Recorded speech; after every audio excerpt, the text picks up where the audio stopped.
What's up guys, this is Nick from Stridewise.com and I am meant to be obsessed with these shoes. I mean, Business Insider says they're all over Instagram. Forbes says every millennial is obsessed with these shoes. So why should I be so crazy about them? Why should you be so crazy about them? Well, I've been wearing these Capri whites that Koio sent me for a couple of months now and well, this is the best review you're gonna get.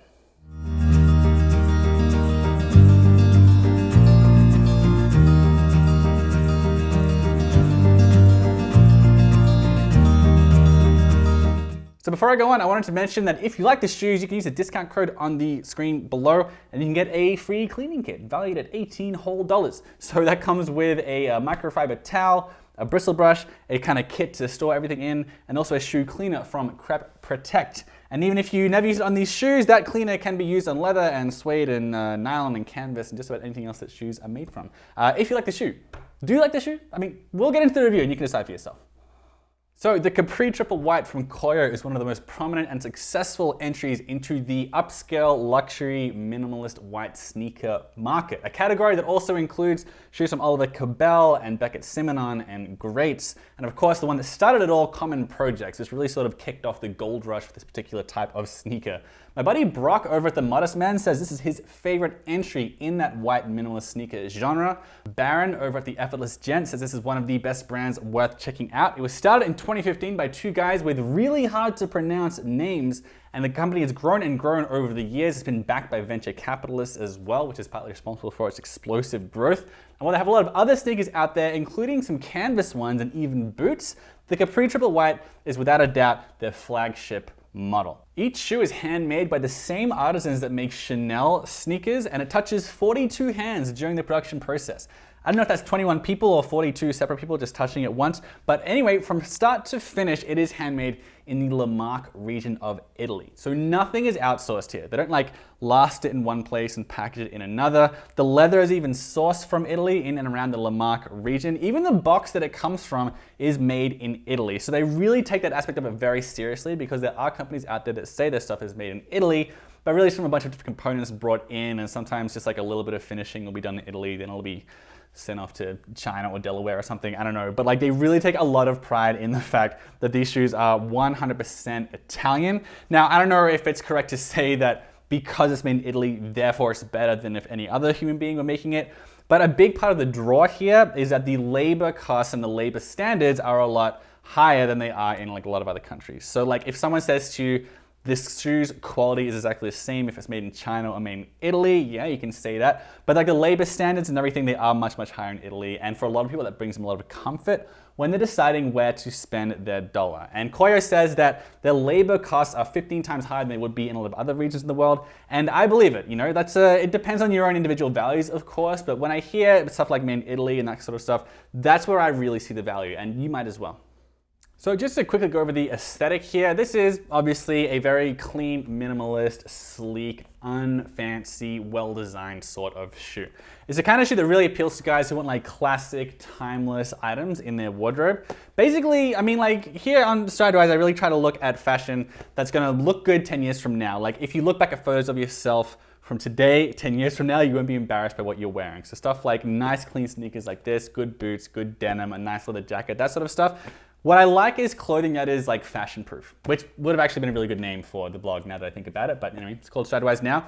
And these are the kinds of shoes that are fashion proof. What you got here is a robust Margam sole, very, very famous, very coveted in the world of fancy sneakers. I'll get into why a little bit later on.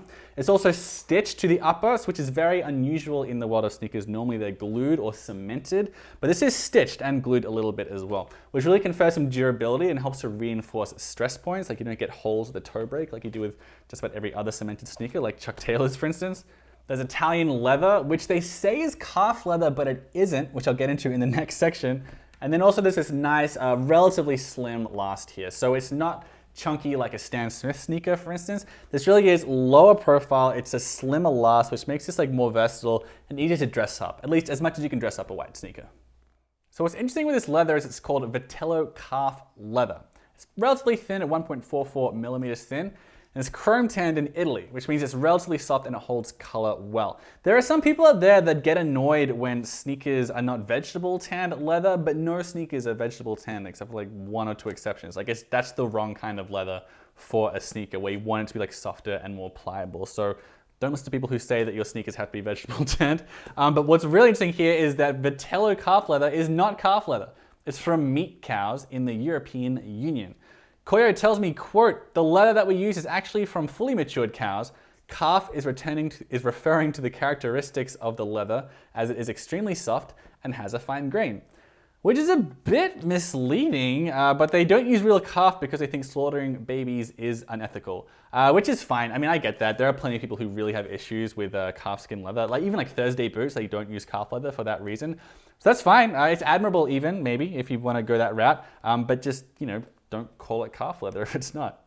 So for taking care of these shoes, Koio actually recommends you treat it with a leather protectant spray before you start wearing them. They have one from Capri on their site that they sell, and that makes them more resistant to water and stains. I did not do that, which is why I have, you know, a bit of stains on my shoes. That's also because I haven't cleaned them lately. I'm not very good at this review, but you should clean your shoes regularly, like spot clean them with whatever you've got lying around. I have used a leather spot cleaner from Cobbler's Choice a lot of the time, but also they sell their own leather cleaning kit, as I mentioned earlier. So that comes with a nice brush and also a cleaning solution as well, made from like coconut and jojoba extracts. It's like all natural. That's what a lot of people like for their leather cleaning. They also recommend that you condition the shoes once a month, which is like very frequent. I don't think you have to. I think you should condition them probably once or twice a year. That just like kind of moisturizes the leather, makes it sort of extends its lifespan, that sort of thing. And speaking of extending its lifespan, you do want to wear, you want to put cedar shoe trees in these. So as you can see, I've got some in here right now. Cedar shoe trees are the sorts of things that you absolutely have to put in boots. And for some people, it can seem kind of like a foreign thing to use them for sneakers because, you know, they're not boots, but they are leather shoes and they are, you know, not very cheap shoes. So if you want them to last as long as possible, which I'm sure you do, you want to put in cedar shoe trees because that helps it to maintain its shape, helps to minimize wrinkling, and it also helps to suck up moisture. That's what cedar does. So it sucks up moisture and your foot stink and that sort of stuff, and that extends the lifespan of the shoe. Finally, eventually you are probably going to lose a bit of the whiteness on these shoes, like from like scuffing or that kind of stuff. I've already got a scuff here, which is a bit of a bummer. I didn't put the protective spray on, to be fair, but I think no matter what happens, you are going to get like some scuffing. So pretty much everyone, when they get a shoe like this, they make sure that they get a white shoe cream as well. Now, you can get the one from Sophia. If you want to save a bit of money, you can use one from Kelly's shoe cream instead. That one's quite a bit cheaper. Okay, so the outsole is Margam, which is a real brand name among the elite luxury sneakerheads. It's what's in common projects, it's in Oliver Cabell. Any company that wants to be taken seriously in this like niche Italian minimalist sneaker space eventually surrenders and gets Margam. It's pretty well known for its product consistency. It's pretty resistant to splitting and abrasion, and it's hefty. You know, I won't say it's heavy, but it is substantial. You can feel it walking around in it, which I like. I've got a lot of Margam soled sneakers. I like the way it feels. It's not dragging me down. It's just sort of reminding you that it's there, that it's like, you know, some quality on your shoe. Now there are 4 layers in the sole here. So there's the Margam sole. There's a lasting board, which is cardboard that helps keep the shape of the shoe and it reduces the amount of wrinkles as well. There's a leather lining. And this quote, an ultra comfortable, bouncy, removable insole made from open cell polyurethane that's more resistant to compression than the Common Projects footbed, or a lot of other brands out there as well. So that means this is not quite as cloud-like a feeling as you're gonna get on like Common Projects. If you've seen my video on Common Projects, you can see that the footbed on that is much more compressed. You can really see my toes because you really sink into it. That's not quite the case here, but like that's fine. It's just like a slightly different feeling. And as I mentioned, the upper is glued and hand stitched to the outsole, which helps with durability. But don't think you can resole these shoes once the sole wears through. You can't. I mean, you know, maybe it's possible, but the results won't look amazing. It'll probably mess up the leather. Don't see the stitching as meaning that you can resole the shoe. It just means that it's going to be more durable. It's less likely to get holes and stress points and so on. Plus, the Margam sole is pretty long lasting. So as you can see, even though it's worn down a little bit, it's not invincible, but it's going to last you a pretty long time. Now, as for the sizing, the shoe runs from 7 to 13 right now, and they don't have half sizes, which is always a bummer, especially for such a big company. You would think they would shell out a bit of money to have half sizes. They do not, and I am a half size, so I'm an 11.5, and the site actually recommends that you size down if you're between sizes, but I did, and it did not fit, so I had to send back my 11, then I got a 12, and the 12 fit me very well. So I don't know what the lesson is there. The official advice is to size down, but I had to size up, so I don't know. Maybe get yourself tested on a Brannock device first. If you can get to a shoe store, a Brannock device is like the device that you use to measure your shoes. As far as the comfort goes, it's sort of like a nice midway point between Oliver Cabell and Common Projects, as it is price-wise as well. And also, Common Projects, while we're talking about Common Projects, that's the $450-ish white sneaker out there. That one has it has a lot less room in the forefoot. It's a very, very skinny, sleek sort of white sneaker, which is why a lot of people like it and why a lot of people feel they can dress it up. However, it makes it very unfriendly on a lot of shoe types, a lot of foot types, I should say. So there are a lot of people out there, they've tried Common Projects and they just can't, even if they have like normal sized feet and everything else. They'll find Common Projects to be a bit too narrow. These have a decent amount of room in the forefoot while still looking pretty sleek. So I would say it's more foot shaped than some of its competitors, and that's because they have like these, I mean, according to them anyway, they have these like very old-timey Italian last makers who are really good at making lasts, like the foot-shaped things that they use to size the shoes. But my point is, it's shaped more like a foot, and it's more comfy. It doesn't like squeeze your toes as much as Common Projects. Okay, so as far as the price goes, these shoes, they are going to run you $248. That is the cost of the Koio Capri Triple White. And they swear they're only making a 50% profit on these shoes. Now, how that is the case when Oliver Cabell, which is also a very transparent company with their pricing, they claim that they're making their shoes for $82. They say the Koio is saying they cost a lot more to make, even though they're made in the same region of Italy with the same sole and the same construction and everything else. Anyway, long story short, yeah, they're $248. Now, yes, that's expensive for a pair of sneakers. I would want to remind you that, again, the whole made in Italy thing, that is a big deal. Like, I don't want to go on about it and it might not be that important to you, but if this is a concern to you, you can be more comfortable that the workers are better treated. Like, they all get like holidays and they all have like unions and all that kind of stuff. That's responsible for part of the price. When comparing these to Common Projects, which are $430 most of the time, that makes these shoes seem quite a lot more reasonably priced. Now, they're still making plenty of money on these shoes, I'm sure, but it's not as egregiously, ridiculously overpriced as Common Projects. So again, it's a midway point between Oliver Cabell and Common Projects in many regards, including the price. Is it the best deal out there for these sorts of made in Italy premium luxury sort of sneakers? No, but it's not the worst. All right, why should you consider getting a pair of Koio shoes? They are $200 cheaper than Common Projects, and they tick all of the same boxes, really, all of them. Like the same low slung, low profile, sleek, minimalist sort of design, indistinguishable to the average person, even to a lot of sneakerheads. Made in Italy, got the same sole, made in the same region of Italy, no less. You got the stitched construction.